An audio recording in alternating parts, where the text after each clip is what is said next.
பிரியமான சகோதரிகளே, ஆண்டவரும் அருமை இரட்சகருமாகிய ஆண்டவராகிய இயேசு கிறிஸ்துவின் ஒப்பற்ற நாமத்தினாலே உங்கள் அனைவருக்கும் வாழ்த்துக்களை சொல்லிக் கொள்கிறோம். இப்பொழுதும் கூட தியானிக்கும்படியாக தெரிந்து கொள்ளப்பட்ட வேத வசனம் அப்போஸ்தலனாகிய பவுல் கொலோசிய சபைக்கு கொலோசியருக்கு எழுதின நிருபம் 1ஆம் அதிகாரம் 19ஆம் வசனம் 20ஆம் வசனம். கொலோசியர் 1ஆம் அதிகாரம் 19ஆம் வசனம் 20ஆம் வசனம் உங்களுக்காக நான் வாசிக்கிறேன்.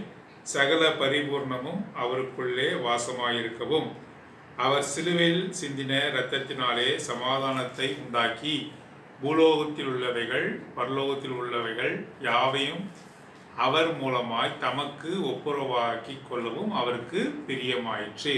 இரண்டாவது பகுதியாக சங்கீதங்களின் புத்தகம் 115ஆம் சங்கீதம். சங்கீதங்களின் புத்தகம் 115ஆம் சங்கீதம்.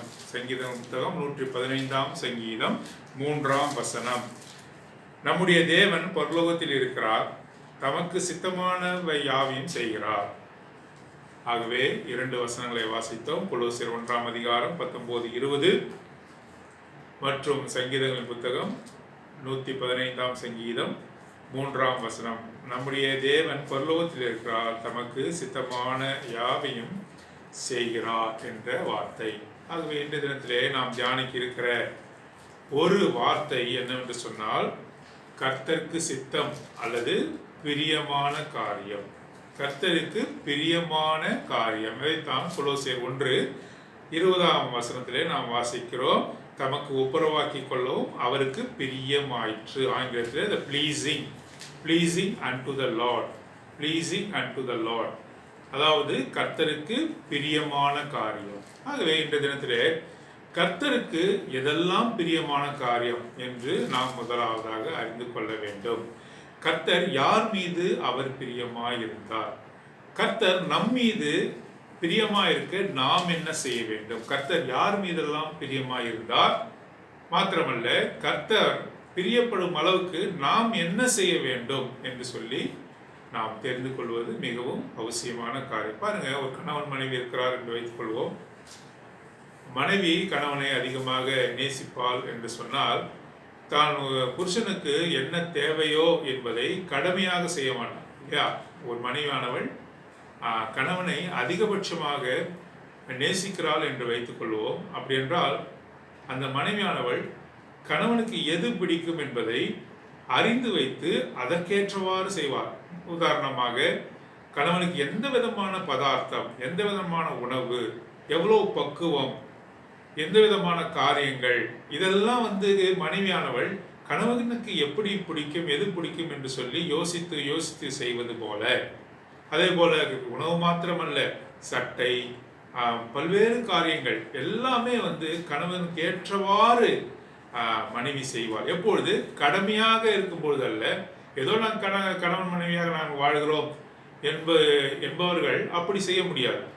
பிரியமுண்டாக வாழ்கிறவர்கள், அதாவது அந்த கணவனை மிகவும் நேசிக்கிற மனைவி அல்லது அந்த மனைவியை மிகவும் நேசிக்கிற கணவன் பிரியமுண்டாக அவர்கள் காரியங்களை செய்வார்கள். ஆகவேதான் கர்த்தருக்கு பிரியமானவைகள் எவைகள்?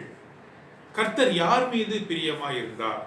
நாம் என்ன செய்தால் கர்த்தர் நம் மீது பிரியமாயிருப்பார்? இதை தெரிந்து கொண்டோம் என்று சொன்னால் நம்முடைய ஆவிக்குரிய வளர்ச்சியானது அடுத்த கட்டத்திற்கு செல்லும். ஆகவே இந்த கொலோசியர் 1ஆம் அதிகாரம் 20ஆம் வசனத்திலே வாசிக்கிறோம்.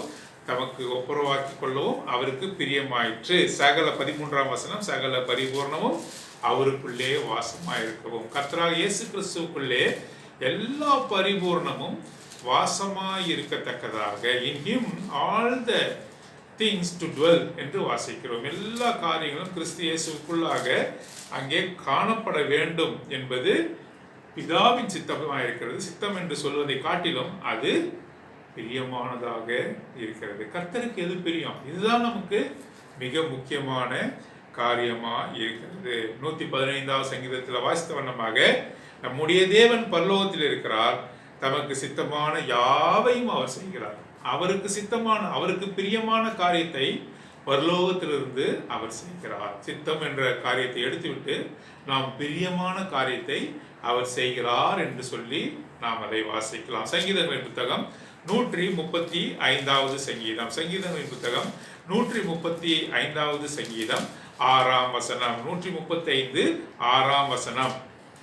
வானத்திலும் பூமியிலும் சமுத்திரங்களிலும் எல்லா ஆழங்களிலும் கர்த்தர் தமக்கு சித்தமானதை எல்லாம் செய்கிறார். இந்த வசனத்தை கவனித்து பாருங்கள். வானத்திலும் பூமியிலும் சமுத்திரங்களிலும் எல்லா ஆழங்களிலும் கர்த்தர் தமக்கு சித்தமானதை எல்லாம் செய்கிறார், தமக்கு விருப்பமானதை எல்லாம் செய்கிறார், தமக்கு பிரியமானதை எல்லாம் செய்கிறார். எவ்வளவு பெரிய காரியத்தை ஆண்டவர் நம்மோடு கூட பேசுகிறார் பாருங்க. வானத்தில் மாத்திரமல்ல, பூமியிலே, பூமியின் கீழான இடங்களிலே, தாழ்விடங்களிலே கர்த்தருக்கு தனக்கு பிரியமானதை அவர் செய்கிறார். ஆகவே கர்த்தருக்கு நாம் பிரியம் உண்டாக நாம் காணப்பட வேண்டும் என்று சொல்லி கொலோசியர் 1ஆம் அதிகாரம் 20ஆம் வசனத்திலே வாசிக்கிறோம். நாம் அவருக்கு பிரியம் உண்டாக, நாம் அவருடைய சித்தத்தின்படி நாம் செய்ய நாம் ஆயத்தப்பட வேண்டும் என்பதுதான் இன்றைக்கான செய்தியாக நாம் காணப்படுகிறது. ஆகவே இன்றைய தினத்தில் பார்க்கிறோம் பாருங்க, ஆண்டவர் பிதாவாகிய தேவன் ஆண்டவராக இயேசு கிறிஸ்து மீது பிரியம் வைத்தார் என்று சொல்லி வாசிக்கிறோம். மத்தேயு சுவிசேஷம் 3ஆம் அதிகாரம் 17ஆம் வசனம். மத்தேயு சுவிசேஷம் 3ஆம் அதிகாரம் 17ஆம் வசனம். அங்கே யோவான் ஸ்நானகன் ஞானஸ்நானம் கொடுக்கும் பொழுது ஆண்டவராக இயேசு கிறிஸ்துவும் தனக்கு ஞானஸ்நானம் கொடுக்க வேண்டும் என்று சொல்லி அங்கே செல்லுகிறார். அப்பொழுது ஞானஸ்நானம் பெறும்பொழுது என்ன நடக்கிறது? மத்தேயு சுவிசேஷம் 3ஆம் அதிகாரம் 17ஆம் வசனம் வாசிங்க. அன்றியும் வானத்திலிருந்து ஒரு சத்தம் உண்டாகி, வானத்திலிருந்து ஒரு சத்தம் உண்டாகி, இவர் என்னுடைய நேசகுமாரன், இவர் என்னுடைய நேசகுமாரன், இவரில் பிரியமா இருக்கிறேன் என்று உரைத்தது. பிரியமா இருக்கிறார். நாம் அதுதான் பார்க்கிறோம் இன்றைய தினத்தில் நாம் அதுதான் தியானிக்கிறோம்.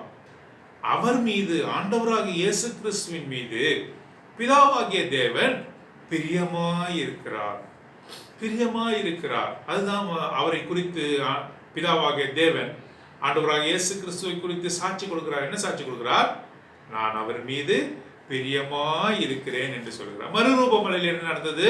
மத்தேயு சுவிசேஷம் 17ஆம் அதிகாரம் 5ஆம் வசனம். மத்தேயு சுவிசேஷம் 17ஆம் அதிகாரம் 5ஆம் வசனம். அங்கே மறுரூபமலையிலே என்ன நடந்தது என்று பார்க்கலாம். 17ஆம் அதிகாரம் 5ஆம் வசனம். அவன் பேசுகையில் இதோ ஒளியுள்ள ஒரு மேகம், ஒளியுள்ள ஒரு மேகம் அவர்கள் மேல் நிழலிட்டது, அவர்கள் மேல் நிழலிட்டது. இவர் என்னுடைய நேசகுமாரன், இவர் என்னுடைய நேசகுமாரன், இவரில் பிரியமா இருக்கிறேன், இவரில் நான் பிரியமா இருக்கிறேன், இவருக்கு செவி கொடுங்கள், இவருக்கு செவி கொடுங்கள். இவரில் நான் பிரியமா இருக்கிறேன். I am well pleased in whom I am well pleased என்று பிதாவாகிய தேவன் குமாரனாகிய இயேசு கிறிஸ்துவை குறித்து அவர் சொல்லுகிறார். இவரில் நான் மிகவும் பிரியமா இருக்கிறேன் என்று சொல்கிறார். பாருங்க, ஆண்டவராகிய இயேசு கிறிஸ்து எவ்வளவு பெரிய சாட்சியை அவர் பெற்றிருக்கிறார் என்று பாருங்க. பிதாவாகிய தேவன் குமாரனை பார்த்து அங்கே சொல்லுகிறார், மோசேயை காட்டிலும் எலியாவை காட்டிலும் இந்த மறுரூபமலையிலே இவரில் நான் பிரியமாய் இருக்கிறேன். அப்பேற்பட்ட சாட்சியை ஆண்டவராக இயேசு கிறிஸ்து பெற்றுக் கொண்டிருக்கிறார் என்பதை பார்க்கிறோம். மத்தேயு சுவிசேஷம் 12ஆம் அதிகாரம் 18ஆம் வசனம். மத்தேயு சுவிசேஷம் 12ஆம் அதிகாரம் 18ஆம் வசனம் வாசியுங்கள். இதோ நான் தெரிந்து கொண்ட என்னுடைய தாசன், என் ஆத்மாவுக்கு பிரியமாய் இருக்கிற என்னுடைய நேசன். இது போதும். என்னுடைய தாசன், என் ஆத்மாவுக்கு பிரியமாயிருக்கிற என்னுடைய நேசன். ரெண்டு காரியத்தை சொல்லு. என்னுடைய தாசன், இவர் என்னுடைய நேசன். என் ஆத்மாவுக்கு பிரியமாயிருக்கிற என்னுடைய நேசன், இவர் என்னுடைய தாசன். பிதாவாகிய தேவன் சொல்லுகிறார், குமாரனாகிய ஆண்டவராகிய இயேசு கிறிஸ்துவை பார்த்து என்ன சொல்லுகிறார்? இவர் என்னுடைய தாசன், இவர் மீது என்னுடைய ஆத்மா பிரியமாயிருக்கிறது. அவர் பிரியமாயிருக்கிறார். இவர் என்னது நேசன் என்று சொல்கிறார். In whom I loved him என்று சொல்கிறார். எவ்வளவு பெரிய காரியத்தை நாம் பார்க்கிறோம். இவர் என்னுடைய தாசன், இவர் என் ஆத்துமா இவர் மீது பிரியமா இருக்கிற என்னுடைய நேசன் என்று சொல்லி அவரை குறித்து சாட்சி கொடுக்கிறார் என்று பார்க்கிறோம். பாருங்க, இப்பேற்பட்ட சாட்சியை பெற்ற ஆண்டவராக இயேசு கிறிஸ்து ரோமர்கள் நிறுவம் 15ஆம் அதிகாரம் 3ஆம் வசனம். ரோமர்கள் நிறுவம் 15ஆம் அதிகாரம் 3ஆம் வசனம் வாசியுங்கள். கிறிஸ்துவும் தமக்கே பிரியமாய் நடவாமல். கிறிஸ்துவும் தமக்கே பிரியமாய் நடவாமல். இப்பொழுது ஆண்டவராகிய தேவன் குமாரனாகிய இயேசு கிறிஸ்துவின் மீது பிரியமாய் இருக்கிற காரியத்தை குறித்து வசனங்களை பார்த்தோம். இங்கே ரோமருக்கு எழுதின நிருபம் 15ஆம் அதிகாரம் 3ஆம் வசனத்தில் என்ன வாசிக்கிறோம்? கிறிஸ்துவும் தமக்கே பிரியமாய் நடவாமல். திரும்ப வாசிங்க. கிறிஸ்துவும் தமக்கே பிரியமாய் நடவாமல். For even Christ pleased him not என்று வாசிக்கிறோம். தமக்கே பிரியமாய் நடவாமல். அதுக்கு பின்னாங்க வார்த்தைகளை வாசிக்கும் பொழுது தம்மை ஒப்பு கொடுத்தார் என்று வாசிக்கிறோம். தமக்கே பிரியமாய் நடவாமல் பிதாவின் பிரியத்திற்கு ஏற்றவாறு நடந்து கொண்டார். ஆண்டவர் சொல்லுகிறார், ஆண்டவர் இயேசு கிறிஸ்து சொல்லுகிறார், இந்த உலகத்திலே என்னுடைய சித்தத்தை நான் செய்யவில்லை, நான் பிதாவாகி என்னுடைய பிதாவினுடைய சித்தத்தை செய்கிறேன். நான் என்னுடைய பிதாவின் சித்தத்தை நான் செய்வதனால் அவர் என்னை எப்பொழுதும் தனியாக இருக்க விடுவதில்லை. நம்ம ஏன் அநேக நேரம் நாம் தனியாக லோன்லினஸை ஃபீல் பண்ணுறோம்? நம்ம ஏன் தனியாக இருக்கிறது போல உணர்றோம், தனிமையை உணர்றோம்? நம்ம ஒரு அனாதையை போல ஏன் உணர்றோம்? நாம் பிதாவின் சித்தத்தை செய்யவில்லை. ஆண்டவராக இயேசு கிறிஸ்து சொல்கிறார், நான் எப்பொழுதும் பிதாவின் சித்தத்தை செய்கிறவராக இருக்கிறபடியால் பிதாவாகிய தேவன் என்னை தனியாக இருக்க விடவில்லை என்று சொல்லுகிறார். எப்பொழுதும் பிதாவாகிய தேவன் ஆண்டவராக இயேசு கிறிஸ்துவோடு கூட இருக்கிறார். ஏன்? ஆண்டவராக இயேசு கிறிஸ்து தமக்கே பிரியமுள்ளவராய் நடவாமல், தம்முடைய பிரியத்தை நிறைவேற்றுகிறவராய் இல்லாமல் பிதாவின் பிரியத்தை நிறைவேற்றுகிறவராய் இருக்கிறார். பிதாவின் பிரியம் என்ன? ஆண்டவராக இயேசு கிறிஸ்துவை குறித்து பிதாவின் பிரியம் என்ன? வாசிக்கலாம். ஏசாயாவின் புத்தகம் 53ஆம் அதிகாரம் 10ஆம் வசனம். ஏசாயாவின் புத்தகம் 53ஆம் அதிகாரம் 10ஆம் வசனம் வாசியுங்கள். ஏசாயாவின் புத்தகம் 53ஆம் அதிகாரம் 10ஆம் வசனம். 53:10 ஏசாயா. கர்த்தரோ அவரை நொறுக்க சித்தமாகி அவரை பாடுகளுக்கு உட்படுத்தினார்.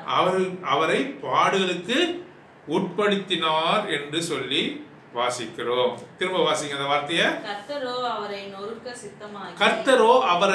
நொறுக்க சித்தமாக்கி அவரை பாடுகளுக்கு உட்படுத்தினார். பார்க்கிறீங்களா? பிதாவின் சித்தம் என்ன? ஆண்டவராகிய இயேசு கிறிஸ்துவை குறித்து பிதாவின் சித்தம் என்ன? To Bruce him, to suffer him, to wound him. எவ்வளவு காரியத்தை நாம் அங்கே பார்க்கிறோம். பிதாவின் பிரியம் என்ன? ஆண்டவராகிய இயேசு கிறிஸ்துவை குறித்து பிதாவின் பிரியம் என்ன? கர்த்தரோ அவரை நொறுக்க சித்தமாகி. சித்தம் என்ற வார்த்தையை எடுத்துவிட்டு பிரியமாகி அவரை நொறுக்க வேண்டும். ஆண்டவராகிய இயேசு கிறிஸ்துவை சிலுவை மரத்திலே ஒப்பு கொடுக்கணும், பாடுகளுக்குள்ளாக அவரை கொண்டு செல்லணும் என்பதுதான் பிதாவின் சித்தமாக இருக்கிறது. ஏன் அப்படி செய்ய வேண்டும்? ஏனென்று சொன்னால் உன்னையும் என்னையும் அவ்வளவாக நேசித்தார். ஆகவே நான் யோவான் சுவிசேஷம் 3:14 வாசிக்கிறோம். For God so loved the world that he gave his only begotten son, that whosoever believeth in him should not perish but have everlasting life. தேவன் எவ்வளவாக இந்த நம்மை அன்பு கூர்ந்தார், தன்னுடைய ஒரே பேரான ஆண்டவராகிய இயேசு கிறிஸ்துவை இந்த உலகத்துக்கு அனுப்பினார். நம்மை நேசித்த நிமித்தமாக ஆண்டவராகிய இயேசு கிறிஸ்துவை நொறுக்கினார். இது பிதாவின் சித்தமாய் இருக்கிறது, இது பிதாவின் பிரியமாய் இருக்கிறது என்று சொல்லி ஏசாயா புத்தகம் 53:10 வாசித்தார். அவரை நொறுக்க, அவரை பிழிய, அவர் சிலுவை மரத்திலே ஆணிகளை அடிக்க, ரத்தமெல்லாம் பீரிட்டு வழிய, அங்கே சிலுவை மரத்திலே ஒரு கல்லனை போல தொங்க, இது அவருக்கு பிரியமாய் இருந்தது. ஆகவே ஆண்டவராகிய இயேசு கிறிஸ்து தன்னுடைய சித்தத்தை அவர் நிறைவேற்றவில்லை, தன்னுக்கு பிரியமான காரியத்தை அவர் நிறைவேற்றவில்லை. பிதாவின் சித்தத்திற்கு, பிதாவின் பிரியத்திற்கு அவர் தம்மை ஒப்பு கொடுத்தார் என்று சொல்லி பார்க்கணும். அவர் தம்மை ஒப்பு கொடுத்தார். எப்படி ஒப்பு கொடுத்தார்? எபேசியருக்கு எழுதின நிருபம் 5ஆம் அதிகாரம் 2ஆம் வசனம். எபேசியருக்கு எழுதின நிருபம் 5ஆம் அதிகாரம் 2ஆம் வசனம். கிறிஸ்து நமக்காக தம்மை தேவனுக்கு சுகந்த வாசனையாகவும் காணிக்கையாகவும் பலியாகவும் ஒப்பு கொடுத்து சுகந்த வாசனையாகவும் பலியாகவும் காணிக்கையாகவும் பிதாவுக்கு தம்மை ஒப்பு கொடுத்தார். வாசிங்க. கிறிஸ்து நமக்காக தம்மை தேவனுக்கு சுகந்த வாசனையான காணிக்கையாகவும் பலியாகவும் ஒப்பு கொடுத்து நம்மில் அன்பு கூர்ந்தது போல நம்மில் அன்பு கூர்ந்தார். குமாரனாக இயேசு கிறிஸ்து நம்மில் எப்படி அன்பு கூர்ந்தார்? பிதாவாகிய தேவனுக்கு தம்மை ஒப்பு கொடுத்தார். பிதாவின் சித்தத்துக்கு, பிதாவின் பிரியத்திற்கு தம்மை ஒப்பு கொடுத்தார். அவர் சுகந்த வாசனையாக, பலியாக, காணிக்கையாக தம்மை ஒப்பு கொடுத்தார் என்று சொல்லி நாம் வாசிக்கிறோம். 2 கொரிந்தியர் 2ஆம் அதிகாரம் 15வது வசனம். 2 கொரிந்தியர் 2ஆம் அதிகாரம் 15ஆம் வசனம். 2 கொரிந்தியர் 2ஆம் அதிகாரம் 15வது வசனம். ரட்சிக்கப்படுகிறவர்களுக்குள்ளேயும் கெட்டு போகிறவர்களுக்குள்ளேயும் நாங்கள் தேவனுக்கு கிறிஸ்துவின் நற்கந்தமாயிருக்கிறோம். ஆகவே நாம் கிறிஸ்து தேவனுக்கு என்று நாம் நற்கந்தமாக இருக்கிறோம். நாமும் கூட அப்படியாக மாறிவிட்டோம். இப்பொழுது நாம் எந்த காரியங்களை பார்த்து கொண்டு வந்தோம்? தேவனுக்கு பிரியமான காரியங்கள் எது? நாம் தேவன் எந்தெந்த காரியத்திலே அவர் பிரியப்படுகிறார், தேவனுக்கு பிரியமுண்டாக நாம் எப்படி நடந்து கொள்வது என்பதையெல்லாம் ஆண்டவர் நமக்கு அவருடைய வேதத்தின் வெளிச்சத்திலே நம்மை கொண்டு செல்கிறதை பார்க்கிறோம். ஆண்டவராக இயேசு கிறிஸ்து மீது ஆண்டவர் பிதாவாகிய தேவன் பிரியமுள்ளவராக இருந்தார். குமாரனாக இயேசு கிறிஸ்து தமக்கு பிரியமா உண்டாக நடவாமல் பிதாவின் பிரியத்துக்கு தம்மை ஒப்பு கொடுத்தவராக காணப்பட்டார் என்று சொல்லி வாசிக்கிறோம். ஆகவே இப்பொழுது நாம் எப்படி அவருக்கு பிரியமுண்டாக நடக்க வேண்டும்? முதலாவதாக அவர் நம்மை நேசித்தார், நம் மீது பிரியம் வைத்தார். நம் ஒவ்வொருவர் மீதும், ரட்சிக்கப்பட்ட ஒவ்வொருவர் மீதும் அவர் நாம் பாவிகளா இருக்கையிலே நம் மீது பிரியம் வைத்தார் என்று சொல்லி வாசிக்கிறோம். அப்போஸ்தலனாகிய பவுல் சொல்கிற காரியத்தை பாருங்கள். கலாத்தியர் 1ஆம் அதிகாரம் 13ஆம் வசனம். கலாத்தியர் 1ஆம் அதிகாரம் 13ஆம் வசனம். கலாத்தியர் 1ஆம் அதிகாரம் 13ஆம் வசனம். நான் யூத மார்க்கத்தில் இருந்தபோது என்னுடைய நடக்கையை குறித்து கேள்விப்பட்டிருப்பீர்கள். தேவனுடைய சபையை நான் மிகவும் துன்பப்படுத்தி அதை பாழாக்கி என் ஜனத்தாரின் என் வயதுள்ள அநேகரை பார்க்கிலும் யூத மார்க்கத்திலே தேறியவனாய் என் பிதாக்களுடைய பாரம்பரிய நியாயங்களுக்காக மிகவும் பக்தி வைராக்கியம் உள்ளவனாய் இருந்தேன்.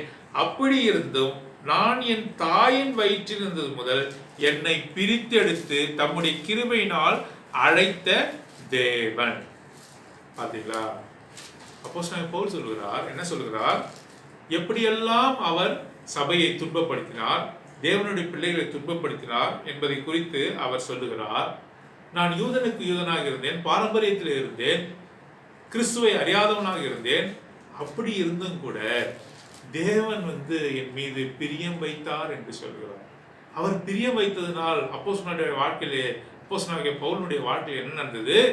தாயின் வயிற்றிலிருந்து அவரை பிரித்தெடுத்தது முதல் என்னை பிரித்தெடுத்தது முதல் தன்னுடைய கிருபையினாலே அழைத்த தேவன் பிரியமாயிருக்கிறார். அப்போஸ்தலனாகிய பவுல் அவர் முரட்டாட்டமான காரியங்களை செய்தாலும், கொலைபாதகனாக இருந்தாலும், தேவனுடைய ஜனங்களை வெறுத்து அவர்களை பல உபத்திரவங்களுக்குள்ளாக தேவனுடைய ஜனங்களை நடத்தினாலும் கூட அப்போஸ்தலனாகிய பவுல் மீது அவர் தேவன் பிரியமாய் இருந்திருக்கிறார். ஆகவேதான் முதலாவதாக தேவன் நம் மீது பிரியமாய் இருப்பார் என்று சொன்னால், தாயின் வயிற்றிலே உருவாகும் பொழுதே நம்மை பிரித்தெடுத்து நம் மீது அவர் கிருபையை வைக்கிறது, கிருபையாய் இருந்த தேவன் என்று சொல்லி வாசிக்கிறோம். அப்போஸ்தலனுடைய பவுலுடைய வாழ்க்கையில் மாத்திரமல்ல, என்னுடைய வாழ்க்கையிலே அவர் என்ன செய்தார்? அநேக நாட்களாக நாம் அவரை அறியாதிருந்தோம். ஒருவேளை 15 வருடங்கள் 20 வருடங்கள் அவரை அறியாமல் அவருக்கு துரோகத்தை செய்து கொண்டு பல வழிகளிலே நம்மை கெடுத்து கொண்டு இருந்த பொழுதும், தாயின் வயிற்றிலே இருந்த பொழுதே நம்மை பிரித்தெடுத்த தேவன் பொறுமையாக இருந்து அவருடைய கிருபை நம் மீது காட்டினார். அதுக்கு என்ன காரணம்? எது அப்படி செய்திருந்தது? அவர் நம் மீது பிரியமாய் இருந்ததினால் அப்படி அவர் செய்தார் என்று சொல்லி வாசிக்கிறோம். இரண்டாவதாக 1 சாமுவேல் 12ஆம் அதிகாரம் 22ஆம் வசனம். 1 சாமுவேல் 12ஆம் அதிகாரம் 22ஆம் வசனம். வாசிங்கள். 1 சாமுவேல் 12ஆம் அதிகாரம் 22ஆம் வசனம். 12ஆம் அதிகாரம் 22ஆம் வசனம். கர்த்தர் உங்களை தமக்கு ஜனமாக்கிக் கொள்ள பிரியமானபடியினால் கர்த்தர் தம்முடைய மகத்துவமான நாமத்தின் நிமித்தம் நமது ஜனத்தை கைவிட மாட்டார். It hath pleased the Lord to make you his people என்று வாசிக்கிறோம். 12:22 1 சாமுவேல் என்ன வாசிக்கிறோம்? நம்மை அவருக்கு பிரியமுள்ள ஜனங்களாக மாற்றி இருக்கிறார் என்று வாசிக்கிறோம். முதலாவது தாயின் வயிற்றிலிருந்து நம்மை பிரித்து எடுக்கிறார். ஒருவேளை ஒரு தாய்க்கு அநேக குழந்தைகள் இருக்கலாம், ஒரு 6 குழந்தை இருக்கலாம். ஒரு நம்முடைய முப்பாட்டருக்கு பாட்டிக்கு முப்பாட்டருக்குலாம் 6-7 குழந்தை இருக்கலாம். ஆனால் எல்லா குழந்தைகளுமா ஆண்டவர் ஏற்றுக்கொண்டு இருந்தாங்க இல்லையே. 1-2 பேரை ஆண்டவர் தெரிந்து, ஒருவேளை நம்மோடு கூட சகோதரர்கள் பிறந்திருக்கலாம், சகோதரிகள் இருக்கலாம். எல்லாருமே தெரிந்து கொண்டாரு. இல்லை உன்னைதானே தெரிந்து கொண்டாரு, என்னதானே தெரிந்து கொண்டாரு. எவ்வளவு பெரிய காரியம் பாருங்க. தாயின் வயிற்றில் இருக்கும் பொழுதே அவர் பிரித்தெடுத்த தேவன். ஏசாவை வெறுத்து யாக்கோபை நேசித்த தேவன். 2 பிள்ளைகளும் ஒரே வயிற்றில் தான் இருந்தாங்க. ஆனால் ஏசாவை வெறுத்தேன், யாக்கோபை நேசித்தேன் என்று சொல்கிறார். யாக்கோபின் மீது பிரியமாய் இருந்தேன் என்று சொல்கிறார். அவன் எத்தனாக துரோகியாக இருக்கும்போது அவன் மீது நான் பிரியமாய் இருந்தேன் என்று சொல்கிறார். அவன் அழாத காரியங்களை செய்த பொழுது அவன் மீது நான் பிரியமாய் இருந்தேன் சொல்கிறார். உன் மீதும் கூட அப்படித்தான் இருந்தார். நான் தாயின் வயிற்றில் இருக்கும்போது என்னை பிரித்தெடுத்த தேவன். அது மாத்திரமல்ல, 1 சாமுவேல் 12ஆம் அதிகாரம் 22ஆம் வசனம் என்ன சொல்கிறார்? அவருக்கு பிரியமான ஜனங்களாக நாம் இருந்தோம், பிரியமான மக்களாக நாம் காணப்பட்டோம் என்று சொல்லி நாம் வாசிக்கிறோம். எவ்வளவு பெரிய காரியத்தை ஆண்டவர் நம்ம மத்தியிலே பேசிக்கொண்டிருக்க. எபிரேயர் 11ஆம் அதிகாரம் 5ஆம் வசனம். எபிரேயர் 11ஆம் அதிகாரம் 5ஆம் வசனம் வாசிங்க. எபிரேயர் நிருபம் 11ஆம் அதிகாரம் 5ஆம் வசனம். விசுவாசத்தினாலே ஏனோக்கு மரணத்தை காணாதபடிக்கு எடுத்துக்கொள்ளப்பட்டான். தேவன் அவனை எடுத்துக்கொண்டபடியினாலே அவன் காணப்படாமல் போனான். அவன் தேவனுக்கு பிரியமானவன் என்று அவன் எடுத்துக்கொள்ளப்படுவதற்கு முன்னமே சாட்சி பெற்றான். கவனித்தீர்களா? தேவனுக்கு பிரியமானவன் என்று சாட்சியை அவன் பெற்றதுனாலே அவன் எடுத்துக்கொள்ளப்பட்டான். He was translated because his character, his attitude is well pleasing before his maker. அவரை உண்டாக்கின ஏனோக்கை உண்டாக்கின கர்த்தாதி கர்த்தருக்கு முன்பாக அவனுடைய நடக்கைகள் யாவும் நல்ல சாட்சியை உடையவனாக காணப்பட்டதினால் அவன் மரணத்தை காணாமல், he was translated என்று போடப்பட்டது. அவன் மரணத்தை காணவில்லை. அவன் எடுத்துக்கொள்வதற்கு முன்பாக அவன் என்னது? அவன் நல்ல சாட்சியை பெற்றான் என்று சொல்லி வாசிக்கிறோம். நீனும் நானும் ஆண்டவர் என்ன சொல்கிறார்? தாயின் வயிற்றிலிருந்து பிரித்தெடுத்தார், உன்னை தன் ஜனங்கள் என்று அவர் அழைத்தார். இப்பொழுது என்ன சொல்கிறார்? நீ மறுரூபம் ஆக்கப்படுவதற்கு முன்பாக, பிஃபோர் த டிரான்ஸ்ஃபர்மேஷன், நாம் என்ன செய்யப்பட வேண்டும்? அங்கே நல்ல சாட்சியை நாம் பெற வேண்டும். ஏனோக்கை போல நல்ல சாட்சியை நாம் பெற வேண்டும் என்று கர்த்தர் விரும்புகிறார். கர்த்தருக்கு பிரியமானவன் என்ற சாட்சியை நீனும் நானும் பெற வேண்டும் என்பது கர்த்தருடைய சித்தமாயிருக்கிறது. கர்த்தருக்கு பிரியமாக இருந்து அவர் அடி சுவடுகளில் நீ நடந்தால், கர்த்தருக்கு பிரியமாக இருந்து அவர் அடி சுவடுகளில் நீ நடந்தால், ஏனோக்கை போல மரணமடையாமல் என்றும் ஜீவ நோடிருப்பாய். ஏனோக்கை போல மரணமடையாமல் என்றும் ஜீவ நோடிருப்பாய். கர்த்தருக்கு பிரியமாக நீயுமே இத்தரையில் நடக்க வேண்டுமே. கர்த்தருக்கு பிரியமாக நீயுமே இத்தரையில் நடக்க வேண்டுமே. ஆகவே ஏனோக்கு அவன் தேவனோடு கூட சஞ்சரிப்பதற்கு முன்பாக தேவனுக்கு பிரியம் பிரியமுள்ளவனாக அவன் நடந்து கொண்டான் என்று சொல்லி எபிரேயர் புத்தகத்திலே நாம் வாசிக்கிறோம். நாமும் கூட அப்படிப்பட்டவர்களாகத்தான் காணப்படும். பாருங்க, இந்த பிரியமுள்ள காரியத்துக்குள்ளாக போவதற்கு முன்பாக அநேக உபத்திரவங்கள் நமக்குள்ளாக வரும், அநேக உபத்திரவங்கள் நமக்குள்ளாக வரும் என்று சொல்லி ஒரு சில வசனங்களை வாசித்து நாம் இந்த தியானத்தை முடிக்கலாம். பாருங்க, எபிரேயர் புத்தகம் 12வது அதிகாரம், எபிரேயர் புத்தகம், எபிரேயர் நிருபம் 12ஆம் அதிகாரம் 5ஆம் வசனம், 12ஆம் வசனம் 5ஆம் வசனம். அன்றியும் என் மகனே, கர்த்தருடைய சிட்சையை அற்பமாக எண்ணாதே, அவரால் கடிந்து கொள்ளப்படும் பொழுது சோர்ந்து போகாதே. கர்த்தர் எவனிடத்தில் அன்பு கூறுகிறாரோ அவனை அவர் சிட்சித்து தாம் சேர்த்துக் கொள்ளுகிற எந்த மகனையும் தண்டிக்கிறார் என்று பிள்ளைகளுக்கு சொல்லுகிறது போல உங்களுக்கு சொல்லி இருக்கிற புத்திமதியை மறந்தீர்கள். நீங்கள் சிட்சையை சகிக்கிறவர்களாக இருந்தால் தேவன் உங்களை புத்திரராக எண்ணி நடத்துகிறார். தகப்பன் சிட்சையாத புத்திரன் உண்டோ? எல்லோருக்கும் கிடைக்கும் சிட்சை உங்களுக்கு கிடைக்காது இருந்தால் நீங்கள் புத்திரராய் இல்லாமல் வேசியின் பிள்ளைகளாய் இருப்பீர்களே. அன்றியும் நம்முடைய சரீரத்தின் தகப்பன்மார்கள் நம்மை சிட்சிக்கும் போது அவர்களுக்கு நாம் அஞ்சி நடந்திருக்க நாம் பிழைக்கத்தக்கதாக ஆவிகளின் பிதாவுக்கு வெகு அதிகமாய் அடங்கி நடக்க வேண்டும் அல்லவா? அவர்கள் தங்களுக்கு நலமென்று தோன்றினபடி கொஞ்ச காலம் சிட்சித்தார்கள். இவரோ நம்முடைய பரிசுத்தத்துக்கும் நாம் பங்குள்ளவர்களாகும் பொருட்டு நம்முடைய பிரயோஜனத்துக்காகவே நம்மை சிட்சிக்கிறார். எந்த சிட்சையும் தற்காலத்தில் சந்தோஷமாய் காணாமல் துக்கமாய் காணும், ஆகிலும் பிற்காலத்தில் அதில் பழகினவர்களுக்கு அது நீதியாகிய சமாதான பலனை தரும். ஆகவே வேகமாக வாசித்து விட்டேன். எபிரேயர் 12ஆம் அதிகாரம் 5ஆம் வசனம் முதல் 11ஆம் வசனம் வரை வேகமாக வாசித்துட்டு நீங்கள் வீட்டிலே அமைதியாக உட்கார்ந்து வாசியுங்கள். தகப்பன் சிட்சியாத, தகப்பன் கண்டிக்காத பிள்ளை உண்டோ? ஒரு நல்ல தகப்பன் இருக்கிறான்னு சொன்னால் பிள்ளைகளை அவன் கண்டித்து வளர்ப்பான். உலகத்துக்கேற்ற இந்த தகப்பனே பிள்ளைகளை கண்டித்து வளர்க்கும்போது நீ வலது பக்கமும் இடது பக்கமும் இந்த உலகத்திலே நீ வழி தப்பி நடவாதபடிக்கு, நீ வழி தப்பி போகாதபடிக்கு, கெட்ட குமாரனாய் போக நீ மாறாதபடிக்கு, வழி தப்பி நான் ஆடை போல நீ மாறாதபடிக்கு பிதாவாகிய தேவன் அவர் உன்னை சிட்சிக்கிறார். பல உபத்திரங்களுக்கு வழியாக அவர் கொண்டு செல்கிறார் என்று பார்க்கணும்.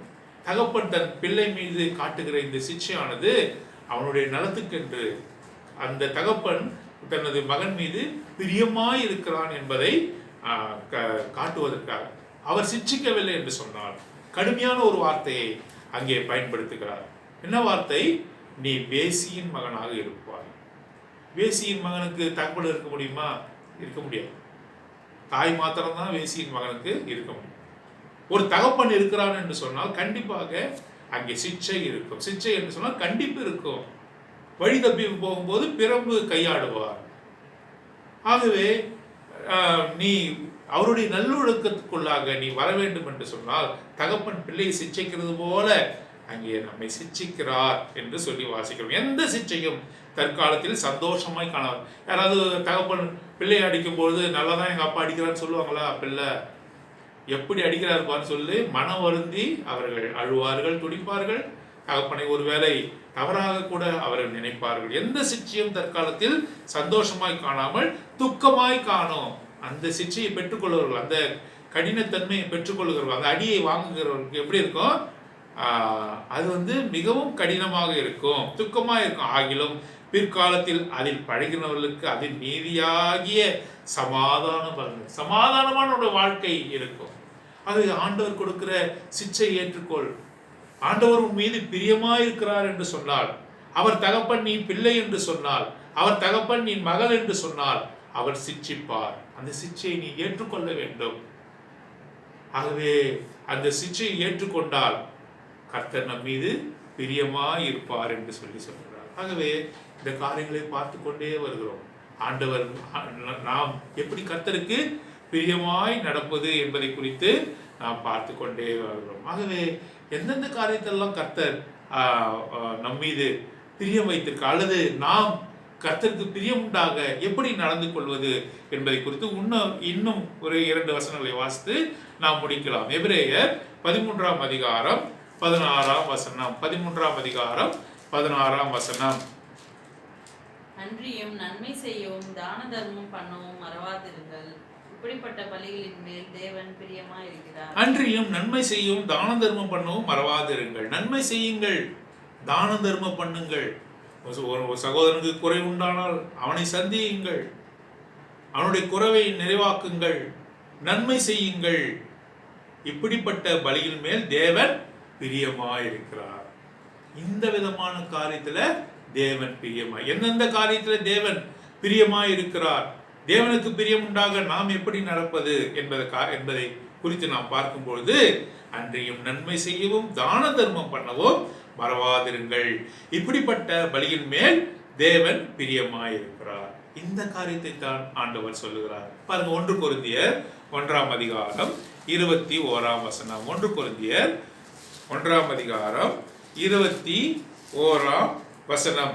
எப்படி எனில், தேவ ஞானத்துக்கு ஏற்றபடி உலகமானது சுய ஞானத்தினாலே தேவனை அறியாதிருக்கையில் பைத்தியமாக தோன்றுகிற பிரசங்கத்தினாலே விசுவாசிகளை ரட்சிக்க தேவனுக்கு பிரியமாயிற்று. இது இன்னொரு பிரியம், தேவனுடைய இன்னொரு பிரியம். பைத்தியமாய் தோன்றுகிற பிரசங்கத்தினாலே. ஒருவேளை நான் கூட பிரசங்கிக்கிறது ஒரு பைத்தியக்காரனை போல உங்களுக்கு தோன்றலாம். சில பேர்லாம் நமக்கு பிரசங்கம் பண்ணாக்கா எப்படி இருக்குது, போர் அடிக்குது இல்லையா, சோர்ந்து போறோம். ஆனால் பைத்தியமாய் தோன்றுகிற பிரசங்கங்களின் மூலமாக தேவன் அநேக ஆத்துமாக்களை ரட்சிக்க தேவனுக்கு பிரியமாய் இருக்கிறார். ஆகவே பிரசங்கங்களை குறித்து நாம் குறை சொல்லவே அங்கே கூடாது. பைத்தியமாய் தோன்றுகிற உனக்கு ஒருவேளை எனக்கு ஒருவேளை பைத்தியமாய் தோன்றலாம். ஆனால் அந்த பைத்தியமான பிரசங்கங்களை வைத்து விசுவாசிகளை ரட்சிக்க, விசுவாசிகளுக்கு நல்வழிப்படுத்த, விசுவாசிகளை நல்ல ஓட்டத்திலே ஓட செய்ய தேவனுக்கு பிரியமாயிற்று. நல்ல காரியங்களை செய்யுங்கள், தான தர்மங்களை பண்ணுங்கள், பைத்தியமாய் தோன்றுகிற பிரசங்கங்களை அசட்டை பண்ணாதீர்கள். கனப்படுத்துங்க. அந்த பிரசங்கத்தை கனப்படுத்துங்க. அப்படி கனப்படுத்தும் பொழுது அந்த பிரசங்கங்களை கொண்டு தேவன் அநேகரை ரட்சிக்கிறார் என்று சொல்லி பார்க்கிறோம். 1 தெசலோனிக்கேயர் 2ஆம் அதிகாரம் 1 தெசலோனிக்கேயர் 2ஆம் அதிகாரம் 3ஆம் வசனம் 4ஆம் வசனம். 1 தெசலோனிக்கேயர் 2ஆம் அதிகாரம் வாசிங்க. எங்கள் போதகம் வஞ்சகத்தினாலும் துராசையினாலும் உண்டாகவில்லை, அது கபடமுள்ளதாய் இருக்கவில்லை. 4ஆம் வசனம். சுவிசேஷத்தை எங்களிடத்தில் ஒப்புவிக்கத்தக்கதாய் தேவன் எங்களை உத்தமர் என்று எண்ணினபடியே நாங்கள் மனுஷருக்கல்ல, எங்கள் இருதயங்களை சோதித்து தருகிற தேவனுக்கே பிரியமுண்டாக பேசுகிறோம். 5ஆம் வசனம். உங்களுக்கு தெரிந்திருக்கிறபடி நாங்கள் ஒரு காலம் இச்சகமான வசனங்களை சொல்லவும் இல்லை, பொருளாசை உள்ளவர்களாய் மாயம் பண்ணவும் இல்லை, தேவனே சாட்சி. இந்த வசனங்களை நீங்கள் பொறுமையா நிதானமாக நீங்கள் படிக்க வேண்டும். எவ்வளவு பெரிய காரியத்தை ஆண்டவர் சொல்கிறார். சுவிசேஷத்தை எங்களிடத்திலே ஒப்புவிக்கத்தக்கதா தேவன் எங்களை உத்தமர் என்று எண்ணினபடியே, பிரசங்கிக்கிறவர்களை உத்தமர் என்று தேவன் சாட்சி கொடுக்கிறார். நாங்கள் மனுஷருக்கல்ல, எங்கள் இருதயங்களை சோதித்தறிகிற தேவனுக்கே பிரியமுண்டாக பேசுகிறோம். நான் உங்களை பிரியப்படுத்தல. நாம் யாரை பிரியப்படுத்துறீங்க? யாரை பிரியப்படுத்துறீங்க? ஒரு பிரசங்கி யாரை பிரியப்படுத்துகிறார்? ஜனங்களை பிரியப்படுத்துகிற மாதிரி பேசலாம். ஏன்னா உங்களுக்கு ஆசீர்வாதம் வரும், பல காரியங்கள் உங்கள் வாழ்க்கையில் நன்மை பெறும், பில்லி சுனியன் நகரும், நீ கோடி மேல கோடி சேர்ப்ப, வீடு வாசல்லாம் நீ கட்டுவ, மனுஷருக்கு பிரியமுண்டாக பேசணும். அப்படி பேசுகிறவர்கள் அல்ல. தேவன் எங்களை உத்தமர் என்று சாட்சி கொடுக்கிறார். எப்படி சாட்சி கொடுக்கிறார்? நாங்கள் தேவனுக்கு பிரியமுண்டாக நாங்கள் பேசுகிறோம், மனுஷருக்கு பிரியமுண்டாக நாங்கள் பேசுவதில்லை. நாங்கள் தேவனுக்கு, மனுஷருக்கல்ல, எங்கள் இருதயங்களை சோதித்திருக்கிற தேவனுக்கே பிரியமுண்டாக பேசுகிறோம். உங்களுக்கு தெரிந்திருக்கிறபடி நாங்கள் ஒரு காலம் இச்சகமான வசனங்களை சொல்லவும் இல்லை. உங்களை மயக்குகிற, உங்களுக்கு சந்தோஷம் கொடுக்கிற வசனங்களை நாங்கள் பேசவும் இல்லை. பொருளாசையுள்ளவர்களாய் மாயம் பண்ணவும் இல்லை. எங்களுக்கு பொருளாசை, பொருளை நாங்கள் சேர்த்துக் கொள்ளணும்னு சொல்லி மாயம் பண்ணல, உங்களை வஞ்சிக்கல. சத்தியத்தை சத்தியமாக நாங்கள் சொல்லுகிறோம். எங்களுடைய சாட்சி வானத்தையும் பூமியும் உண்டாக்கின தேவனிடத்தில் இருக்கிறது. அவர் எங்களை உத்தமர் என்று சொல்லுகிறார். ஒருவேளை நீங்கள் சொல்லாமல் இருக்கலாம், தேவன் எங்களை உத்தமர் என்று சொல்லுகிறார். ஒருவேளை எங்களுடைய போதகமானது பைத்தியமாக தோன்றலாம். இந்த பைத்தியமான போதகத்தை வைத்து விசுவாசிகளை ரட்சிக்க தேவனுக்கு பிரியமாக காணப்படுகிறது. அது மாத்திரமல்ல, எங்களுக்கு நாங்கள் உங்களை பிரியப்படுத்த பேசவில்லை. நாங்கள் உங்களை பிரியப்படுத்த பேச வேண்டும் என்று சொன்னால் அழகாக என்னால் பேச முடியும். அது தேவனுக்கு அடுத்த காரியம் அல்ல. நாங்கள் உங்களை பிரியப்படுத்தவில்லை, நாங்கள் தேவனை பிரியப்படுத்துகிறோம். இந்த வார்த்தையை சொல்லு என்றால் நாங்கள் சொல்லுகிறோம். ஒருவேளை கசப்பாக இருக்கலாம், நாங்கள் தேவனை தான் பிரியப்படுத்துகிறோம். நாங்கள் மாயமானம் பண்ணவில்லை, பொருளாசையை சேர்க்கவில்லை, இச்சகமான வசனங்களை நாங்கள் சொல்லவில்லை, மயக்குகிற வார்த்தையை சொல்லவில்லை, வஞ்சிக்கிற வார்த்தைகளை நாங்கள் சொல்லவில்லை. ஆகவே தேவன் எங்கள் மீது பிரியமாய் இருக்கிறார். கடைசியாக கொலோசியர் 3ஆம் அதிகாரம் 20வது வசனம். தேவனுக்கு பிரியமாய் நடப்பது எப்படி என்று சொல்லி நாம் வாசித்துக் கொண்டிருக்கிறோம். இப்பொழுது வாசிக்கலாம். கொலோசியர் 3ஆம் அதிகாரம் 20ஆம் வசனம். பிள்ளைகளே, உங்கள் பெற்றாருக்கு எல்லா காரியத்திலும் கீழ்ப்படியுங்கள், இது கர்த்தருக்கு பிரியமானது. கர்த்தருக்கு பிரியமுண்டாக்குகிற காரியங்களை குறித்து வாசித்தோம். போதகம் எப்படி பண்ண வேண்டும், மற்ற தான தர்மங்களை எப்படி செய்ய வேண்டும், எந்தெந்த காரியங்கள்லாம் தேவனுக்கு பிரியம் உண்டாக்கும். பிள்ளைகளே, பெற்றோருக்கு கீழ்ப்படியுங்கள், இது தேவனுக்கு, வாசிங்க அந்த வார்த்தைய. பிள்ளைகளே, உங்கள் பெற்றோருக்கு எல்லா காரியத்திலும் கீழ்ப்படியுங்கள், இது கர்த்தருக்கு பிரியம். எல்லா காரியத்திலும் கீழ்ப்படியணும். பிள்ளைகள் என்ன செய்யணும்? எல்லா காரியத்திலும் கீழ்ப்படியணும். தகப்பன் தாய்மார் சொல்வதற்கு தட்டவே கூடாது. அதுவும் விசுவாசியான ஒரு பெற்றோர் இருப்பார் என்று சொன்னால், ரட்சிக்கப்பட்ட தகப்பன் தாய்மார் ஒரு பிள்ளைக்கு இருக்குன்னு சொன்னால், அவங்க சொல்ற எல்லா காரியத்திலும் கீழ்ப்படியணும். இது அவங்க பெற்றோருக்கு பிரியப்படுத்துவதல்ல, கர்த்தரை பிரியப்படுத்துவது. இது கர்த்தருக்கு பிரியமானது. கர்த்தர் உங்களை ஆசீர்வதிக்க வேண்டுமா? கர்த்தர் உங்கள் மீது பிரியமா இருக்க வேண்டுமா? கர்த்தராகிய தேவன் ஆண்டவராகிய இயேசு கிறிஸ்துவின் மீது பிரியமாய் இருந்தது போல உங்கள் மீது பிரியமா இருக்க வேண்டுமா? பிள்ளைகளே, பெற்றோருக்கு கீழ்ப்படியுங்க, இது கர்த்தருக்கு பிரியமான காரியம். எவ்வளவு வார்த்தையாக சொல்றது. கடைசியாக மீகா 6ஆம் அதிகாரம் 6ஆம் வசனம் 7ஆம் வசனம் வாசிக்கிறேன். எண்ணத்தை கொண்டு நான் கர்த்தர் சன்னதியில் வந்து உன்னதமான தேவனுக்கு முன்பாக பணிந்து கொள்வேன். தகன பலிகளை கொண்டும் 1 வயது கன்றுக்குட்டிகளை கொண்டும் அவர் சன்னதியில் வர வேண்டுமோ?